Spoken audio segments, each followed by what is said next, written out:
ጣት ገማ ተብሎ አይቆረጥ። ያው ቤተሰብ አይደለም መቻለው ነው የምትችሉት። ጋንግሪን እስከሚሆን ነው መንቅራችሁ ነው መጣል ያለባችሁ። የማያስፈልግ ሰው በህይወታችሁ ቤተሰብ አይደለም ለምን ያፈለገው አይሆንም። ኔጌቲቭ ቫይብ ያለው ስለናንተ ጥሩ የማይመኝ የናንተ ማደግ የማያስደስተው ከሆነ ቆርጣችሁ ጣሉት። ቤተሰብም ይሁን ጓደኛም ይሁን የማያስፈልግ ሰው አያስፈልግም። እንዲህ ያለ ነው አበሻ የሚገለን። ጨምላቃ መነግልክ ያለችው ግን ሰምታችኋል? ምንድነው ያለችው? ምን እስቲ ቆይ ጣት ገማ ተብሎ አይቆረጥ። ያው ቤተሰብ አይደለም መቻለው ነው የምትችሉት። ጋንግሪን እስከሚሆን ነው መንቅራችሁ ነው መጣል ያለባችሁ። የማያስፈልግ ሰው በህይወታችሁ ቤተሰብ አይደለም ለምን ያፈለገው አይሆንም። ኔጌቲቭ ቫይብ ያለው ስለናንተ ጥሩ የማይመኝ የናንተ ማደግ የማያስደስተው ከሆነ ቆርጣችሁ ጣሉት። ቤተሰብም ይሁን ጓደኛም ይሁን የማያስፈልግ ሰው አያስፈልግም። እንዲህ ያለ ነው አበሻ የሚገለን። ጨምላቃ መነግልክ ጣት ገማ ተብሎ አይቆረጥም ዘመድ ነው ዘመድ አይጣልም በማለት ብዙ ሰው ተሸክማችሁ አዝላችሁ የምትሄዱ አላችሁና ሰላም አለይኩም ወራህመቱላሂ ወበረካቱ። ሰላም ምርጦች እንዴት ናችሁ? ሰላም ናችሁ? እንግዲህ አድረን ውለን ከመሸብቅ ብለናል እና ዛሬ መጣሁት እንግዲህ እንደዚህ ጣት ገማ ይሁዲን ነው። አንዳንድ ቀን ሁሉ ቲክቶክ ላይ የሚመጡ ልጆች በቃ ይሁዳችሁን ነው የሚናገሩት። ሰምተዋል እንደኔን ችግር እስከምትሉ ደረጃ ማለት ነውና አለ አንዳንድ ሰው የማይታወቅ የናንተን ደስታ የማይወድ በቃ ስለናንተ ምንም የማያገባው አለ አይደል? እየሄደ የናንተን እርገት የሚጠላ ተሸክማችሁ ዝም ብላችሁ በቃ የምትኖሩ ሰዎች እንደዚህ አይነት ሰው ፈንቅላችሁ ጣሉ አለች። ወላሂ ላዚም አቦይ መችሽ በቃ ምን አባቱ ያመጣል? ለምን ዘመድ ወንድም ምናምን እንዴ? እናንተ እኮ ለራሳችሁ ስትኖሩ ራሳችሁን ስትሆኑ ነው። የናንተን ደስታ ደግሞ የማይፈልግ ሰው በዚህ ዓለም ላይ ምን ያደርግላችኋል? እስቲ መልሱ። ምንም አያደርግላችሁም።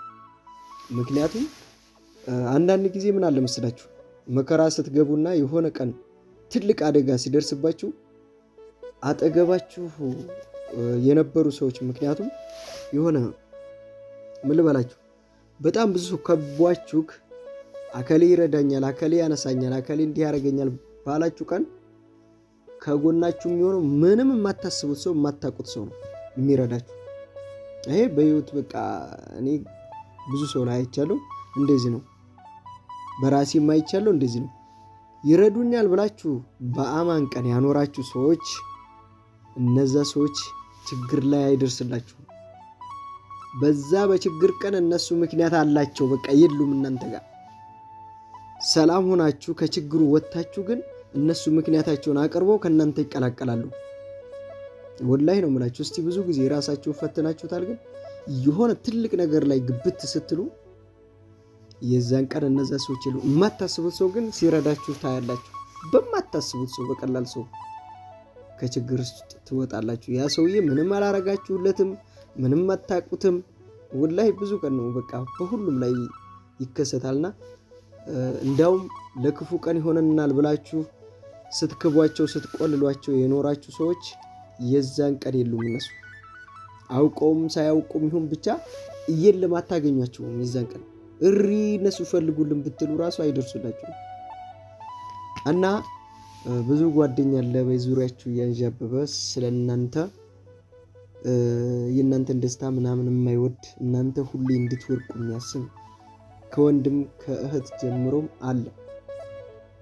የምሬ ነው ብዙ ሰው አለ ቤተሰብ ውስጥም ሆነ ምንም ሆነ እናንተ በማሰብ ያለፈውን በማሰብ ያንን ነገር እያሳለፋችሁት ከዛሬ ከነገ እያላችሁ ራሳችሁ ይጎዳል። ራሳችሁን አትጉዱ፣ ፈንቅላችሁ አውጡት። እንግዲህ እንዴት አያችሁት የቴዲ ሙዚቃ? በነገራችን ላይ እንደ ዓለም እሪያስ ብሏል ሁላችሁም። ቴዲ ሙዚቃ በነገራችን ላይ ዘንድሮ ተመችቶኛል። ምክንያቱም ለስደተኞች ራሱ መሬማ በሚለው ሙዚቃው አይታችኋል። ሁሉንም ሀገር ነው አረብ ሀገራቶችን ሁሉንም ጠቅሶ ወላሂ በጣም ነው የተመቸኝ። ከ18ቱ ሙዚቃ ውስጥ አንዱ ስለ ስደተኛ መጥረጊያውን ተገድፋ ምናምን ብሎ ያወራው በኳተር በዱባይ በሳውዲ ብሎ እየዘፈነው ዘፈን ይለያል። ሁላችሁም ሰምታችሁታል በኩዌት ብሎ ማለት ነው። እና በጣም በቃ ሁሉም ነገር ነው በቃ የገለጸው ሁሉንም ስለ ስደትም ስለ ሀገርም በነገራችን ላይ ሁሉንም ግልጥ አድርጓል። እና አንዳንዴ ምንድነው ያለው አንደኛው እንደውም እናት ምጥን አታስተምርም ለልጁ ብሏል። በቃ ምጥን አታስተምሩም ለልጆቻችሁ አይደል? እናንተ አመጣችሁ ብዙ ደረጃ ደርሳችኋል። ስለዚህ እንደዚህ አይነት ችግር የሚሆኑባቸውን ሰዎች ፈንቅላችሁ ከህይወታችሁ አውጡ። ምንም አይጠቅሟችሁም። ወደፊት እንደነዚህ አይነት ሰዎች የእናንተ ደስታ የማያስደስታቸው ሰዎች ልክ እናንተ እያደጋችሁ እናንተ ስትደሰቱ ስትስቁ እነሱ ውስጣቸው ይቃጠላል። አያችኋ? የዛን ሰዓት እናንተን አንገት ራሱ ቢያገኙ መቆረጥ እንጀራችሁን እኮ አይደለም የእንጀራ ገመዳችሁንማ ያንን አሁንም እየቆረጡት ነው። እንዴት አድርገን እሱ ወደ ኋላ እንመልስ ብለው ያስባሉ። እንዴት አድርገን እሷን ወደ ኋላ እንመልሳት እያሉ ያስባሉ። አንቺ ብዙ ደረጃ ስትጓዥ ስትደርሽ ማለት ነው። ግን ቢመቻቸው ፈልጠው ቢጥሉ ደስተኛ ናቸው። እና ሰሞኑን ዱባይ ላይ ሰምታችኋል። ብዙ ልጆች በተለይ እነዚህ ልብስ ምናምን የሚሸጡ ልጆች ላይቭ ላይ ገብተው ሲያወሩ በጣም ይዘጋል። ያንን ቪዲዮ ይዤ አልመጣሁም። መተት ያስመታል የሰው ልጅ ላይላህ አይደለም። አከሌ ላይ አከሌ እንትን አስደርጋለች፣ አከሌ ላይ አከሌ እንዲህ ያስደርጋ። እንግዲህ ተመልከቱ የሀገራችን ባህል እዛ ዱብ ብሏል። ዱባይ ላይ ሀገራችን ላይ እንደሚደራረጉት የለም አለ እኮ ሀገራችን ላይ እንደዚህ ያደርጋሉ። መተት ማለት ነው።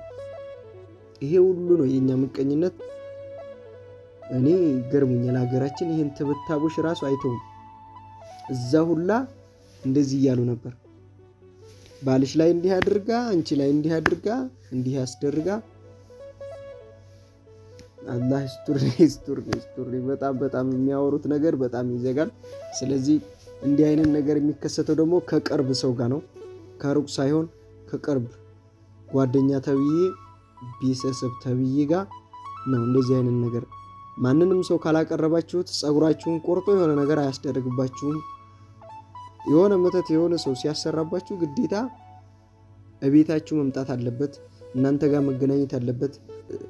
ብቻ ከእንዲህ አይነት ነገር አውጣን በሉ ወላይ። እና እቺ ልጅ በቃ መንጭቃችሁ አውጡ ብላለች። መንጭቃችሁ ከህይወታችሁ አውጥታችሁ ጤነኛ ህይወት በቃ በራሳችሁ መኖር ትችላላችሁ። በራሳችሁ መንቀሳቀስ፣ የሚወዳችሁን ወዳችሁ፣ የሚጠላችሁን ቀብራችሁ ኑሩ። ይመቻችሁ።